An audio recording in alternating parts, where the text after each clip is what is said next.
रामायण की बात हो और हनुमान जी की बात ना हो, ऐसे कैसे हो सकता है। तो मैं आपको एक हनुमान जी की कहानी सुनाता हूँ। एक बार हुआ यूं कि विष्णु जी ने गरुण देव को हनुमान जी के पास भेजा बुलाने। तब तक हनुमान थोड़े बुजुर्ग होने लग गए थे। गरुण वैकुंठ धाम से विष्णु जी के आदेश पे उड़ के गए और वो पहुंचे हनुमान जी के पास पृथ्वी में। उन्होंने बोला कि विष्णु जी आपको याद कर रहे हैं, चलिए। हनुमान बैठ के राम जप कर रहे थे।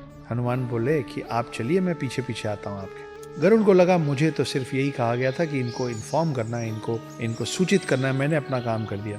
फिर भी गरुड़ को लगा कि अब ये बूढ़े हो रहे हैं, इनको मैं ले चलूंगा तो इनके लिए रास्ता आसान हो जाएगा। गरुड़ को इस बात का बहुत गुमान हो गया था, बहुत अहंकार हो गया था कि गरुड़ से तेज और कोई नहीं उड़ सकता। तो गरुड़ ने बोला कि आप थोड़े बुजुर्ग हो रहे हैं, आइए आपको मैं अपने साथ ले चलता हूँ, मुझ पे बैठ जाइए। हनुमान जी ने फिर से कहा कि मैं अभी अपना जाप खत्म करूंगा, उसके बाद आऊंगा, आप चलिए मैं आता हूँ। गरुड़ निकल गए। गरुड़ पूरे स्पीड से उड़ के वापस विष्णु जी के पास वैकुंठ धाम पहुंचे। मगर वहां पहुंच के वो देखते क्या है, वो देखते हैं कि ऑलरेडी हनुमान जी बैठे हुए हैं विष्णु जी के पाँव के पास। ये पूछते हो कि प्रभु मुझे कैसे याद किया। गरुड़ को समझ में नहीं आया कि मैं इतने वेग से उड़ के आया हूँ, मुझसे पहले हनुमान जी पहुंचे तो पहुंचे कैसे। और उनके दिमाग में एक और सवाल था कि अगर हनुमान जी यहाँ पहुंच भी गए थे तो द्वारपाल जो उस दिन सुदर्शन चक्र थे वो हनुमान को अंदर कैसे आने दिए। सुदर्शन चक्र ने हनुमान को विष्णु जी के पास आने से रोका क्यों नहीं। तो खोज शुरू हुई कि सुदर्शन चक्र है कहाँ, द्वारपाल सुदर्शन चक्र अगर द्वार पे नहीं है तो गया कहाँ।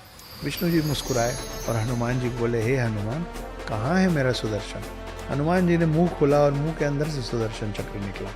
सुदर्शन चक्र को इस बात का अभिमान हो गया था कि उससे ताकतवर कोई अस्त्र शस्त्र नहीं है, और गरुड़ देव को इस बात का अभिमान हो गया था कि उनसे तेज कोई उड़ नहीं सकता। हनुमान जी ने एक ही सफर में इन दोनों की सारी गलतफहमी दूर कर दी थी।